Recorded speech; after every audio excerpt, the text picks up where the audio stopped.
JBNN will keep you informed. I'm Michelle Jones. Before we get into the news, please remember to like, subscribe, leave a comment, and to share the news with someone today. Now onto the news. Watch as members of the JCF were accused of leaving a magazine in a vehicle that they were searching.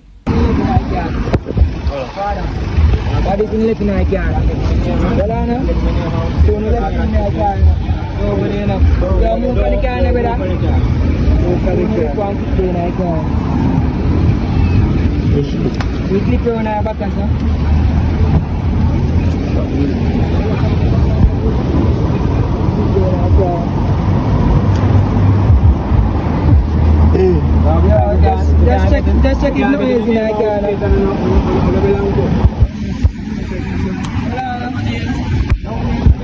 I want to them man my youth. What them do? Watch now. Yes, sir. Yes, sir.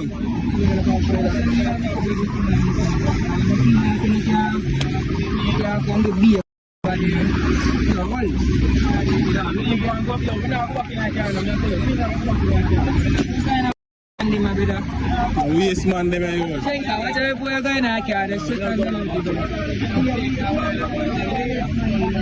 Just try to pull out a while ago. That's the good thing we regard them.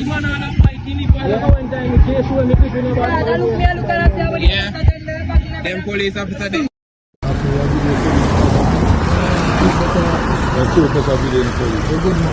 personal. My personal recordings.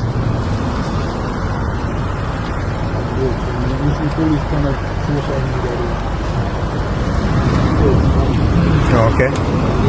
That's no problem at all.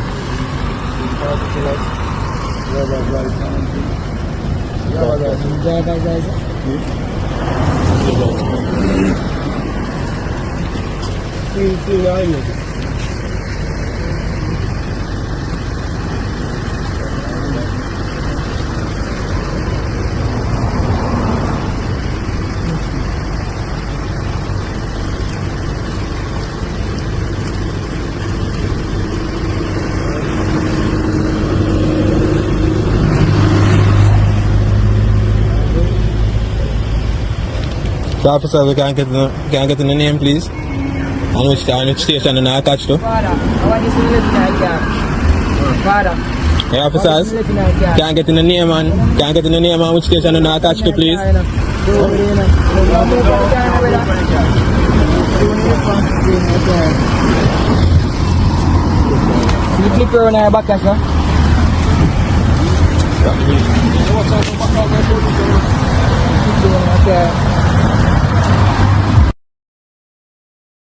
Murder suspect killed during alleged confrontation with police in East Kingston.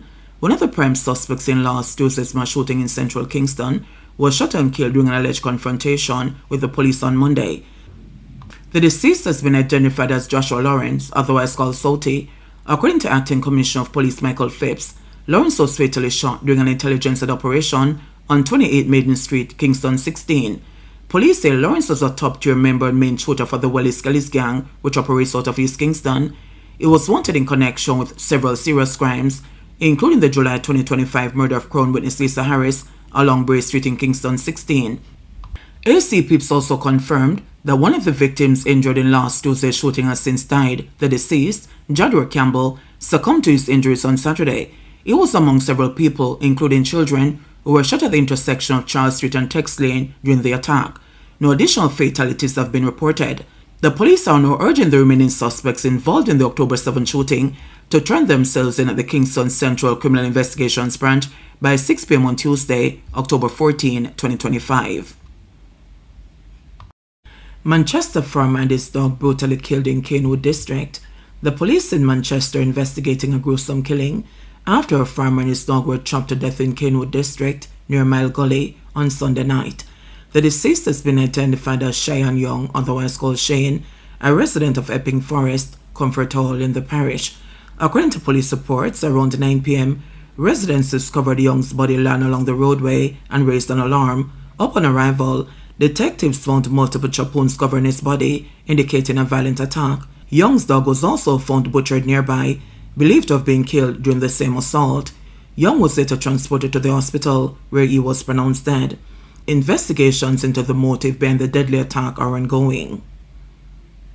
Female in-drive operator robbed of car in early morning Kingston incident.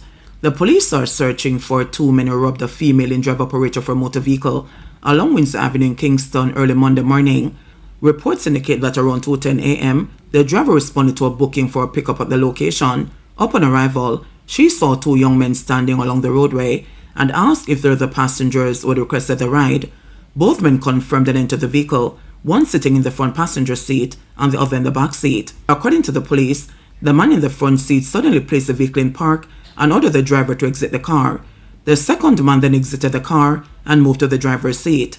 The men subsequently drove away with the car, leaving the woman stranded at the scene.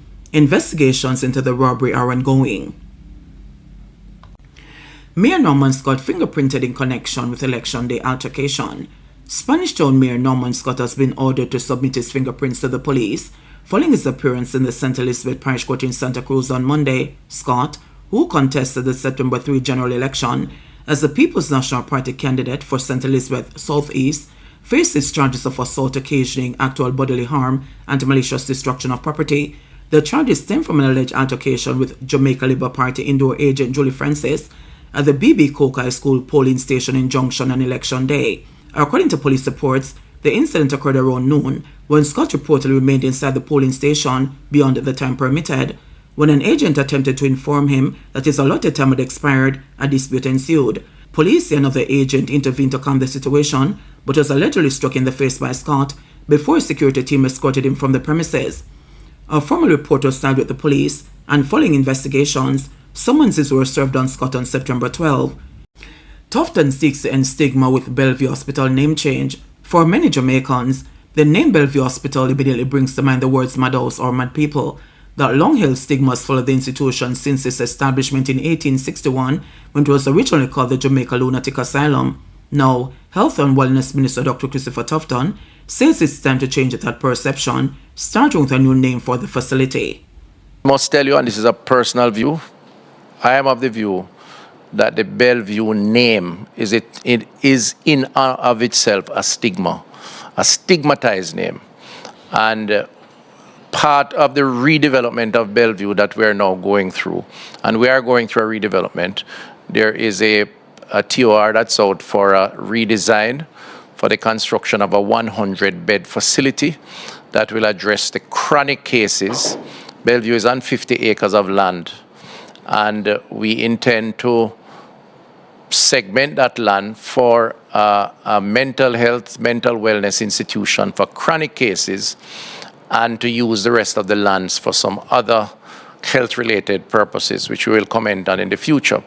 And part of that is we have been exploring how do we position Bellevue in the minds of the populace, not as an institution that would result in those who go and get treatment being outcast, but as an institution that is more positive, that generates more positive perception, that if you get help, then you are better off, not worse off by virtue of how people treat you.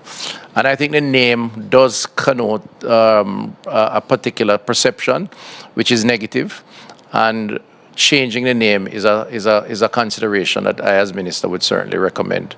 But it's a team effort, so I will discuss it with the team, and I have actually discussed it with the team. School resource officers to monitor students on rural school buses. Minister of Transport Darrell Vance has announced that school resource officers will be assigned to help monitor students' behavior on rural school buses. The move comes in response to reports of misconduct by some students using the service. I want to say it's not limited to the spots between the students. We have had medical incidents on the buses where students are passed out. Students have started to have bleeding through their nose, different things that have come up. And luckily we've been able to coordinate with the driver and the JUTC and get the police or the medical assistance that's required. And thankfully, we have not had any major incident that has resulted in any major injury, death, or anything, neither with the medical incidents or the other forms of incidents that we have had. Speaking at a media briefing held at the Petroleum Corporation of Jamaica PCJ Auditorium in Kingston on Friday, Val said the officers will work to ensure that the buses remain safe and orderly environments for all passengers. We're pleased to say that I had a meeting with my PS and the Minister of Education and the PS of Education along with the Minister of Finance and FS this week to discuss the wider program, and it was agreed that there will be no need for wardens, that we would incorporate the arrangement between the police and the schools, school resource officers. There will be law enforcement monitors on the buses to make sure that the incidents that we have experienced so far, thankfully they have been managed, can be taken care of by the relevant body. Since the program's launch on September 8, more than 16,000 students have been utilizing the transportation service daily. The numbers that I'm getting from JUTC is that the second phase will probably be somewhere up to 150 school buses. So you have my commitment that my ministry and myself and the JUTC, Ministry of Education, is committed. And we will assess these 110 buses. We will make sure that whatever shortcomings if there are, we will make sure that in the new procurement, which is for the second phase, we will make sure that we improve. This minister and this government is not bringing in any school bus that is not fit for purpose. Vaz also revealed that the procurement process for additional buses as part of phase 2 of the initiative will commence shortly. We have been putting together to put out an expression of interest to see what is out there as it relates to fit for purpose school buses, which we intend to do in the coming week. And from that, JUTC already has a framework for the specification, but we are going to seek to see what is available and the timelines that it will be available, because the commitment was that this will be phase 1 and that we will be implementing over the next 2 years a fulsome rural school bus system to roll out throughout the 658 schools in all 14 parishes. JBN will keep you informed. Please remember to subscribe, like, share, leave us a comment, and click the notification bell to receive our daily news items.